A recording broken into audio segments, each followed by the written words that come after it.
नमस्कार। आजकल एक समस्या आप लोग भी देख रहे होंगे, लगातार बढ़ती जा रही है। समस्या का नाम है हार्ट अटैक्स। हार्ट अटैक और नॉर्मल गैस्ट्रिक चेस्ट पेन जो होता है, ये लगभग जो आपको जैसे सीने में दर्द लग रहा है, तो सामान्य तौर पर आजकल लोग कहते हैं कि गैस का दर्द है। लेकिन विगत कुछ समय से जो लगातार हार्ट अटैक के केसेस बढ़ रहे हैं, तो एक बात दिमाग में आती है कि कब ये हार्ट अटैक का पेन है और कब ये हार्ट अटैक का नहीं गैस्ट्रिक ट्रबल का पेन है। ये कैसे पता लगाया जा सकता है कि कहीं अगर पेन हार्ट अटैक का हो और हम गैस्ट्रिक ट्रबल का पेन समझ करके उसको डिले करे जा रहे हैं, जिसके चक्कर में प्रॉब्लम हो सकती है। तो कुछ ऐसे कैरेक्टरिस्टिक्स होते हैं जिनको आप अगर गौर से समझेंगे तो आप थोड़ा आइडिया जरूर लगा सकते हैं कि ये पेन गैस्ट्रिक ट्रबल का है या फिर ये हार्ट अटैक का पेन हो रहा है। ये आप डिफरेंशिएट करें। डिफरेंशिएट करने के लिए मैं पॉइंट बताऊं, उसके पहले हम ये जानेंगे कि गैस्ट्रिक ट्रबल क्या होती है और हार्ट अटैक क्या होता है। आप अगर दोनों चीजों को थोड़ा थोड़ा बेसिक आइडिया से समझ लेंगे तो आपको और ज्यादा क्लियर होगा समझना कि किस तरीके के फीचर्स किस प्रॉब्लम में आते हैं। तो सबसे पहले गैस्ट्रिक ट्रबल।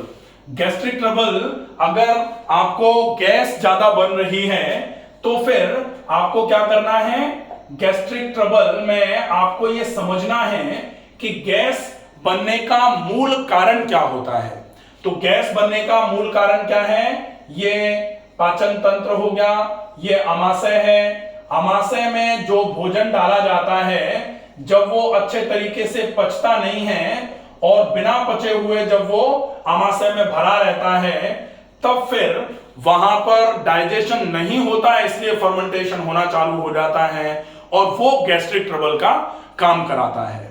अगर आपने बहुत भारी खाना खा लिया है, बहुत ज्यादा स्पाइसी फूड ले लिया है, आप कहीं दावत में गए थे और वहां पर बहुत ज्यादा गरिष्ठ भोजन था और आपने उसको स्वाद के बस में आकर के अगर ज्यादा मात्रा में खा लिया है, या फिर अगर आपने बहुत ज्यादा लेट डिनर कर लिया है, या फिर कोई ऐसा खाना खाने में आ गया है जिसने आपके डाइजेस्टिव ट्रैक्ट में फूड पॉइजनिंग कर दी है, उसकी वजह से एकदम से एबनॉर्मल गैस्ट्रिक डिस्टेंशन होगा, गैस फॉर्मेशन होगा। और वो गैस फॉर्मेशन किस तरीके का कैरेक्टर जनरेट करेगा, किस तरीके का पेन जनरेट करेगा, वो हम समझेंगे।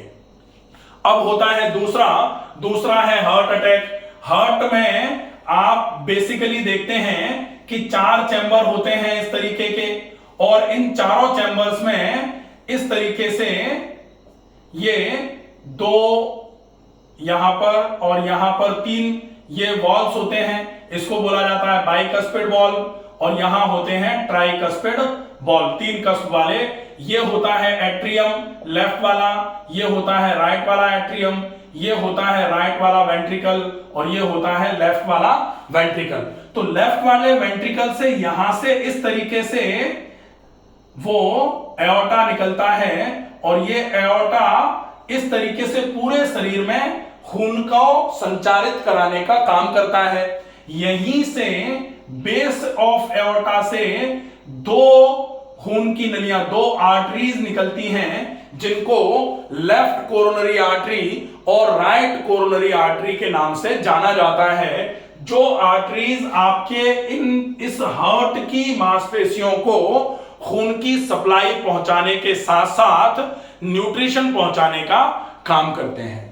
अब अगर इस हार्ट की जो आर्टरीज हैं, कोरोनरी आर्टरीज जो ऐसे करके निकल रही हैं और पूरे में ऐसे खून की सप्लाई पहुंचाने का काम करती हैं, इन आर्टरीज में किसी वजह से अगर कोई ब्लॉकेज आ जाता है या फिर ये आर्टरीज नैरो हो जाती हैं, सक्रिय हो जाती हैं, जिसकी वजह से हार्ट की मांसपेशियों पर अच्छे तरीके से ऑक्सीजन और न्यूट्रिशन नहीं पहुंच पाता, जिसकी वजह से एकदम से हार्ट काम करने में फेल होना चालू हो जाता है और उसकी वजह से सीने में भारीपन के साथ में हार्ट अटैक का दौरा आपको हार्ट का अटैक पड़ जाता है, तो इसको बोला जाता है हार्ट अटैक। ये अब आपने दोनों चीजें समझ ली कि ये जो है ये आपके हार्ट की मसल्स तक न्यूट्रिशन और ऑक्सीजन नहीं पहुंच पाने की वजह से। क्यों नहीं पहुंच पाने की वजह से? क्योंकि हार्ट की जो वेसल्स हैं जो खून पहुंचाती हैं, जिनको कोरोनरी वेसल्स बोला जाता है, इनमें कहीं कोई सकरापन आया या फिर इनमें किसी भी प्रकार का कोई ब्लॉकेज आने की वजह से आगे की तरफ न्यूट्रिशन और ऑक्सीजन नहीं पहुंच पाने की वजह से हार्ट मसल्स धीरे धीरे करके डैमेज होना चालू हो जाती हैं और उस डैमेज की वजह से कार्डियक फेलियर होता है, कार्डियक अरेस्ट होता है, हार्ट अटैक होता है। तो ये किस तरीके का आपको दर्द महसूस कराएगा, ये अब हम चीजें अच्छे तरीके से समझेंगे। अब हम देखें पहला है पेन का कैरेक्टर। तो पेन का कैरेक्टर हार्ट अटैक के केस में बहुत इंटेंस पेन होगा, ज्यादा तीव्र गति का दर्द। तीव्र गति का दर्द मतलब बहुत तेज दर्द होगा, ऐसा लगेगा जैसे लोग यहां ये पकड़ के बैठ जाएंगे, ऐसे करके गिरने को हो जाएंगे।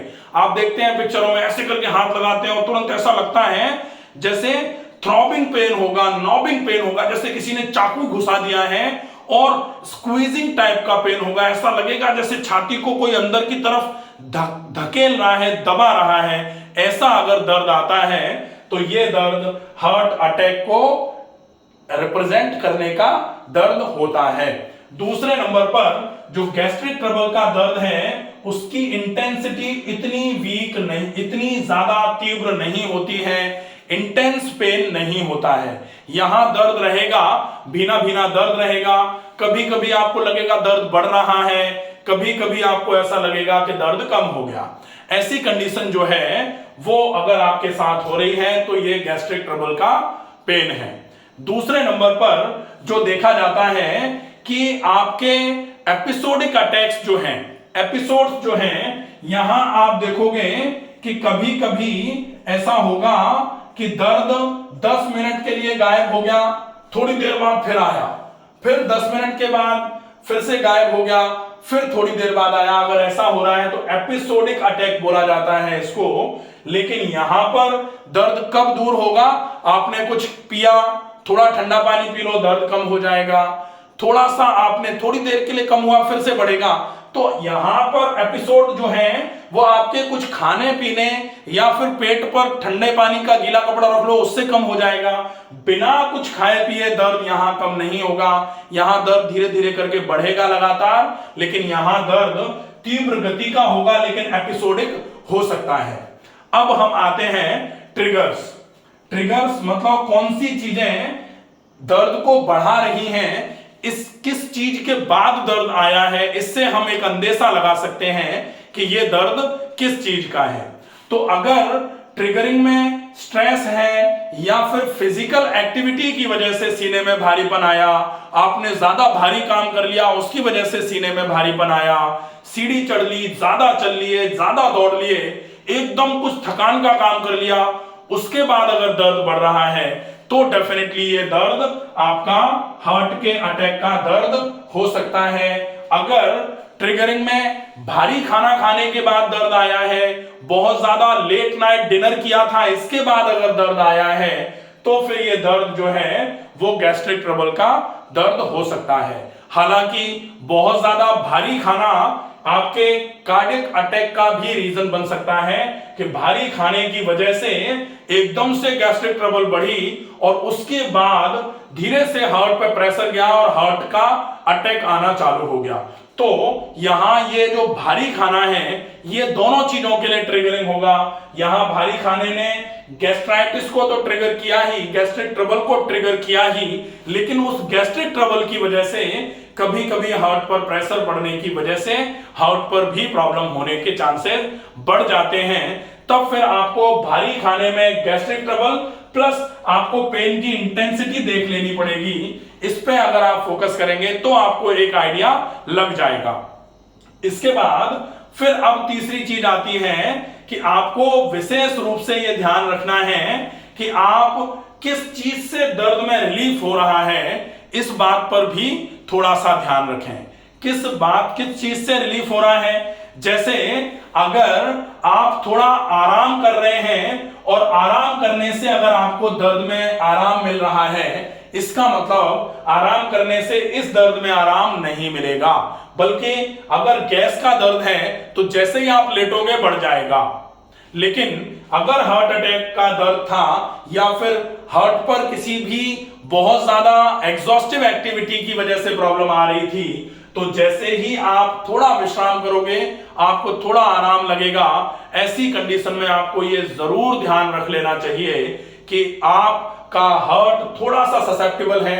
फटाफट इसको कैसे भी करके केयर टेकर को एक बार विजिट किया जाए, हेल्थ केयर प्रोवाइडर को विजिट किया जाए और अकॉर्डिंगली जो भी प्लान बताया जाए उसको फॉलो करना चालू कर दिया जाए।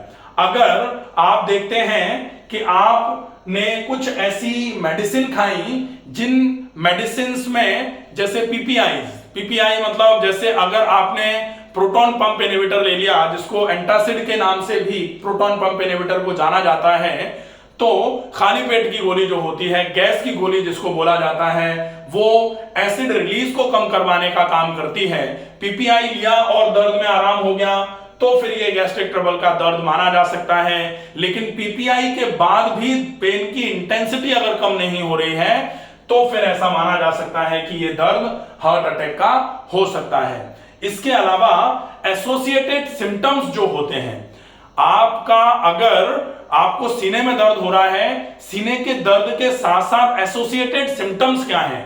दर्द के साथ में अगर आपको एकदम से ब्रेथलेसनेस हो रही है, आपको बहुत ज्यादा वीकनेस लग रही है, एक्सट्रीम वीकनेस है, या आपको ठंडे पसीने आ रहे हैं, या फिर आपको चक्कर, बेचैनी, घबराहट जैसा लग रहा है, तो ये दर्द आपके हार्ट अटैक के साथ में जो सीने में दर्द है उसको मिमिक कर सकता है। और अगर आपका गैस्ट्रिक ट्रबल का पेन है तो यहां पर आपको केवल ऐसा लगेगा जैसे एब्डोमिनल फुलनेस लग रहा है, साथ में बार बार करके अगर डकार के रूप में गैस निकल के आ रही है, या फिर कभी कभी बाया एनस गैस निकल रही है और उसके बाद थोड़े समय के लिए आपको आराम लगता है, तो फिर ये दर्द जो है वो गैस्ट्रिक ट्रबल का दर्द माना जा सकता है।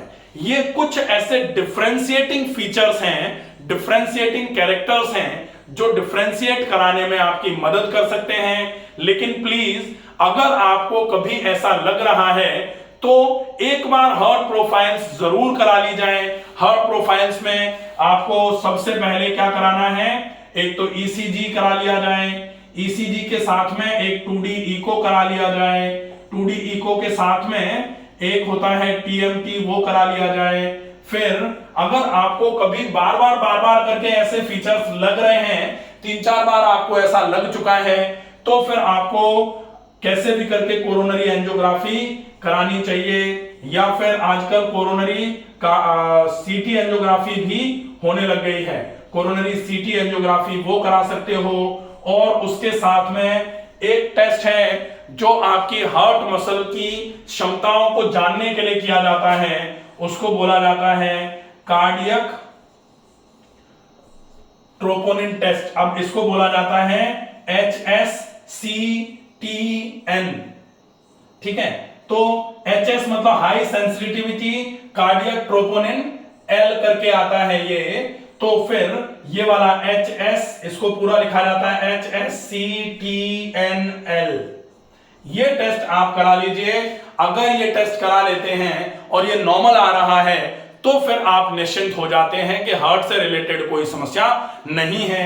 अगर इनमें कहीं कोई प्रॉब्लम आ रही है तो अकॉर्डिंगली आप अभी से हार्ट को मैनेज करने की चीजें चालू कर दीजिए। डाइट में फोकस करिए, रेगुलर एक्सरसाइजेस करिए, आप अपने वेट को मेंटेन करिए। स्ट्रेस अगर आपको ज्यादा है तो उसको रिलीव करने के लिए जो भी स्ट्रेस मैनेजमेंट के लिए टिप्स हैं उनका फॉलो अप करिए, ताकि आप अपने हार्ट को सुरक्षित रख पाएं।